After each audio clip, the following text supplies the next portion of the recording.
Lads. Lads,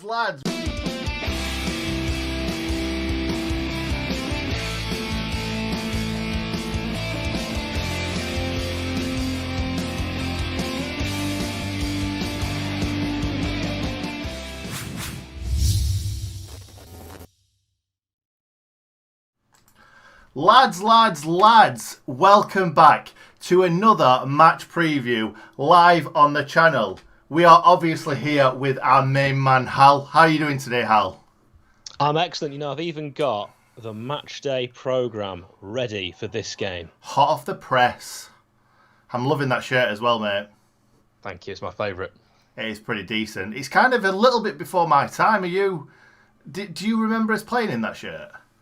Yeah, it was really the first season I started getting into the Blades, and the first poster I had on my wall was all the lads wearing this shirt. It's a great shirt. It's got laces and everything. It has got laces, yeah. Who's the one player that you remember wearing that shirt the most? Glyn Hodges. Glyn Hodges. Do you know who's the one that I remember? Randomly, I don't know. Kevin Gage, friend of the show. Yeah. Right, anyway, so let's crack on into this live video. So, the last game that we played was Chelsea. I've tried to block it out of my mind because we lost 4-1. We got absolutely hammered, even though we had a good sort of like 10-15 minute stint at the beginning of the game. We obviously scored. We took the game to them. Really enjoyed watching us attack down that right-hand side, but let's be honest, that's the only side that we attack down these days. And then we kind of just sat back, let them come on to us. And after they scored the first and the second, it was just game over. I didn't see us getting back into that game. What did you think of it, Hal? Yeah, I liked the first 8 minutes, and that was all I enjoyed. And Max Lowe was really, really up against it. Yeah. I thought he was quite poor, to be perfectly honest. I'm not going to be talking about that tackle that he did towards goal that played Werner straight through. Let's just kind of move on from that. So, again, I want to erase that from my mind. That never happened, that Chelsea game. Let's move on to the West Ham preview. So, last time out, Hal, what happened? Against West Ham at home last time out, the Blades won 1-0 courtesy of Ollie McBurney. How he needs a goal now. He scored in that match on 53. David Martin, who had replaced the injured Lucas Fabianski before half-time, misplaced his goal kick straight to Super John Fleck, who teed up McBurney. And Nick, he sort of, you might remember, bundled the ball home in the most unconvincing style that a striker has ever scored, but he scored. Yeah, I don't think he expected it that early, because Fleck took it on and then just squared it really, really early, and I think that's what kind of put him off a little bit. But it went in the back of the net. Yeah. That's all that mattered, really, didn't it? Well, it is. It's not all that happened, of course. The story was all about our nemesis, Robert Snodgrass's last-minute equaliser, which was beautifully overturned for Declan Rice's handball. It felt like the only time VAR went in our favour. It did. It was so good. And it was one of the biggest cheers of the season, wasn't it? Bigger than goals. And that's kind of what's happened to football these days, isn't it? Oh, football. I mean, don't get me started on football these days. That's why I'm wearing these kind of shirts. Yeah, I know, mate. I know. So let's go into the team news. Now, I've got my phone out ready. And the reason for that is because now friend of the channel, Cop Finest, what an absolute legend this guy is. He's been DMing me all week. What an absolute dude. And he's been giving me all the insider kind of bits of information. And I've got a tweet here. So go and follow him, by the way. It's at Cop Finest. So the official team news here that he's put in this tweet. So Sander Berge, first of all, we're going to be talking about Sander Berge. We're still not sure. Chris Wilder's not really letting anything kind of out about Sander Berge. We know that he came in contact with somebody with COVID. They've all kind of been trying to keep themselves to themselves, isolating as much as possible, but we're not 100% sure if he's going to be kind of starting or even being on the bench for this game. So fingers crossed. I don't know if Chris Wilder has done it on purpose. Don't know whether he's kind of not telling anyone if Sander Berge is playing because he wants to surprise everybody on the day, or he doesn't want the other team kind of knowing that our best player's not playing. Then we've got Stevens, Egan and Brewster. Stevens and Egan, again, we think are going to be starting. Stevens picked up a knock. I'm expecting him to be starting 100%. I think we definitely need him after Max Lowe's poor performance against Chelsea. Egan took a bit of a knock playing against England, bit of concussion. We think he's going to be starting too. And finally, Brewster, as a precaution, came back to Sheffield. I'm expecting all three to start. But if I'm thinking one player isn't going to start, possibly Brewster, because possibly we've got other strikers that can kind of fill that void.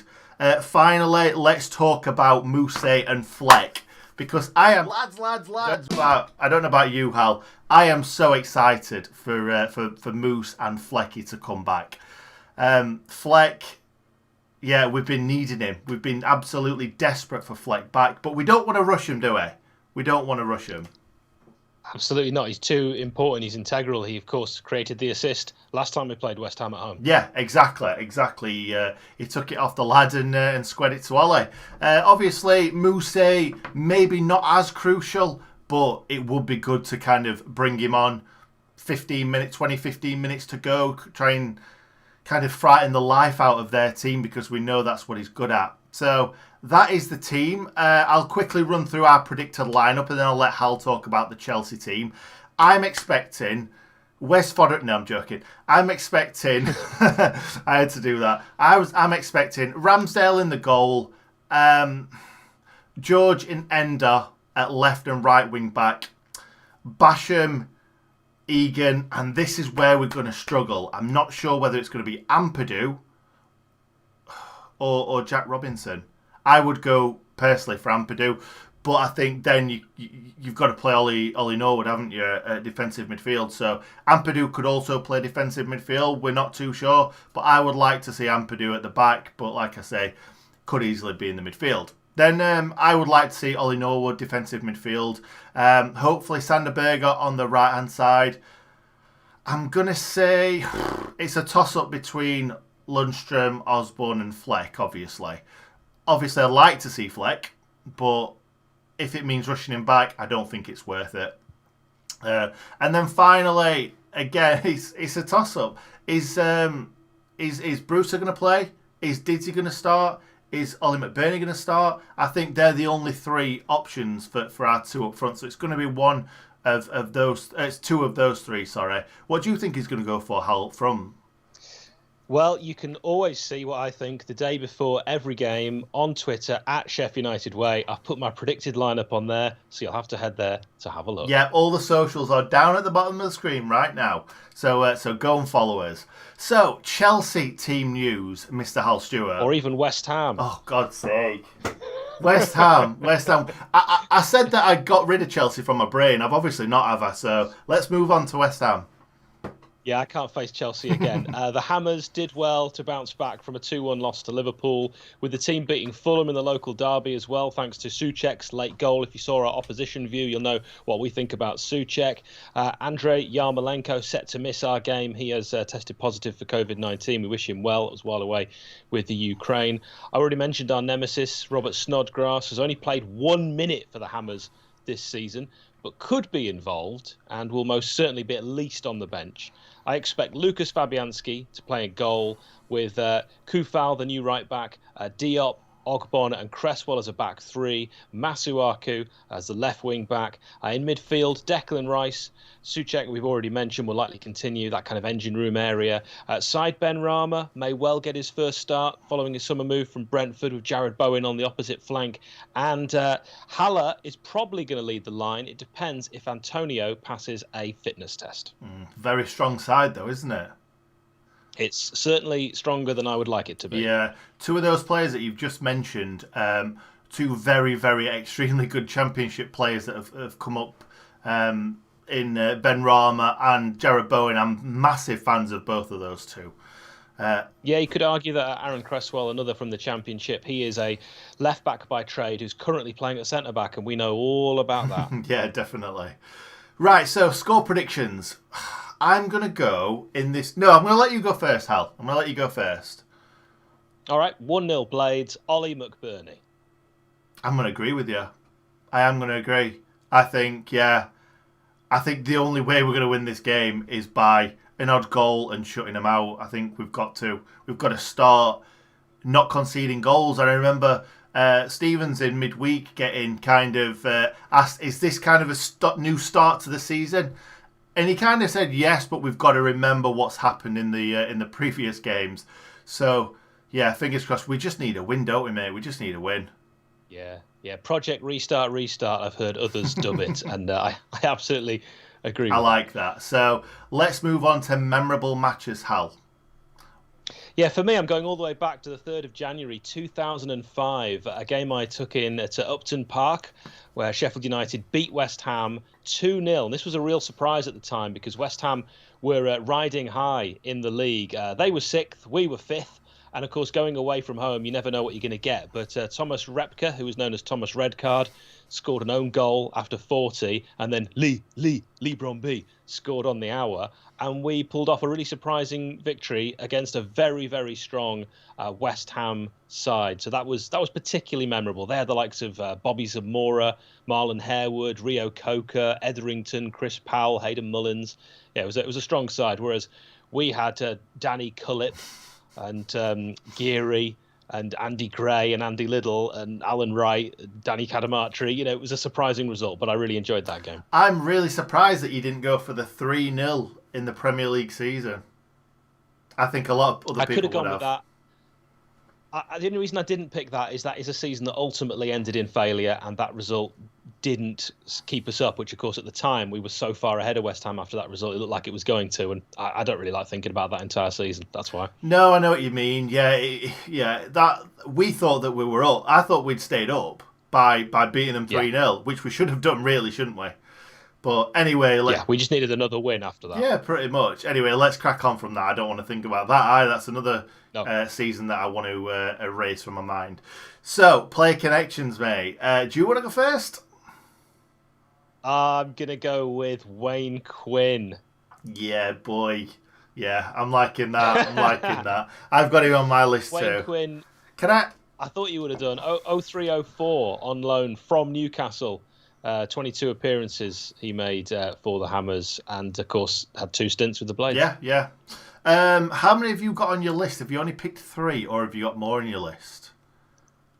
I've only gone with 3, but if we've got the same couple, I'm sure I can pluck another one out. Yeah, because I've got a few down here, and it's on my laptop, so I'm going to have a quick look. So, I'm going to go... Who do I want to go for? Do you know what? I'm going to go for a really random one. Matt Kilgallen. I don't know when he played for him, but I randomly just remembered that, and I Googled it, and he did play for West Ham. I think it was early on. Was it early on? I think it was late on. He was on loan when he'd fallen out of favour at Sunderland, but I might be wrong. No, that's what I said. Yeah, definitely later on in his career, 100%. Anyway, go on then. You go for the next one.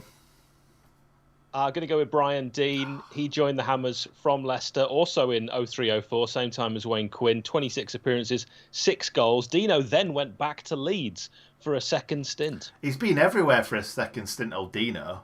Even Bramall Lane for a third stint, didn't he? Yeah, true. I'm going to go... I think I mentioned this to you, and I wasn't going to go for it, but I'm going to go for it. Ravel Morrison. I don't know why I said it in that voice, but Ravel Morrison. It's because recently I saw that he played for Jamaica, didn't he? So it brought it back in my mind. Ravel Morrison should have really turned into one of the best players that England's ever seen. Had kind of a Gascoigne sort of, when he picked the ball up to run at players, he was so elegant in his early days. And I think we probably saw glimpses of it in the Cup. I think I remember him scoring a wondrous kind of picking the ball up for West Ham and just running at defenders. And yeah, I don't know what's happened to him. Nobody can put the finger on it really. But yeah, Ravel Morrison. My final one, unless you need another, is Don Hutchison. 94, 96, he played for West Ham, 35 appearances, 11 goals. Then he played for them again, 2001 to 2005, with 63 appearances, 5 goals. Interesting looking at Don's career. He actually made the majority of his league appearances for Sheffield United, 78, but only scoring 5 goals. That's quite nice, that. And finally, who am I going to go for? David Unsworth. David Unsworth. I don't really want to think about him, but the rest of them are a bit meh, to be honest. You've done it again. You just keep bringing up that season. I know, mate. I'm really sorry. I said I weren't going to talk about Chelsea, and then I mentioned Chelsea. I said I weren't going to talk about that season, then I brought it up again. But you're a disgrace. But the other ones that I've got, I'm going to quickly run through them. Actually, there's only 2 because you've got the other ones. John Harley and Martin Peters. Yeah, Martin Peters, of course, who won the World Cup in 1966. He was one of the 3 that was playing for West Ham at the time, went on to play for the Blades and manage the Blades and take Sheffield United all the way down as we eventually ended up in the 4th division in the early 80s. Yeah, he's not liked at Bramall Lane, is he? Well, I think he's now remembered more fondly. Time is a great healer, and he was a wonderful player, but as a manager, he wasn't great. No, definitely not. But obviously, he's won the World Cup. You can't really take that away from him, can you? And we wouldn't want to. Absolutely not. Wouldn't want to. Anyway, we're going to leave it there. Thank you very much, everybody, for joining us for this live video. It's going to be up as an actual video on the channel kind of 10-15 minutes after this. I've really enjoyed it, as always. Hal, what about you? Yeah, lovely. Thank you so much for having me on. Like, subscribe. If we've missed any more players that played for both, you pop them in the comments when you watch later on, of course, as well. We always love seeing those, and we can then chat about them and go, how did we forget? Exactly. I'm sure there's loads as well, because we always miss some. Anyway, thank you very much for watching. Like Hal just said, like the video, like the stream right now if you're still on. Subscribe to the channel if you're new around here. And what do we say, Hal? Well, we need to come up with a new goodbye, don't we? Yeah, we do. That's true. So we're going to say thank you for watching, ladies and gentlemen, until we come up with something better. Yeah, okay. And definitely don't stay in good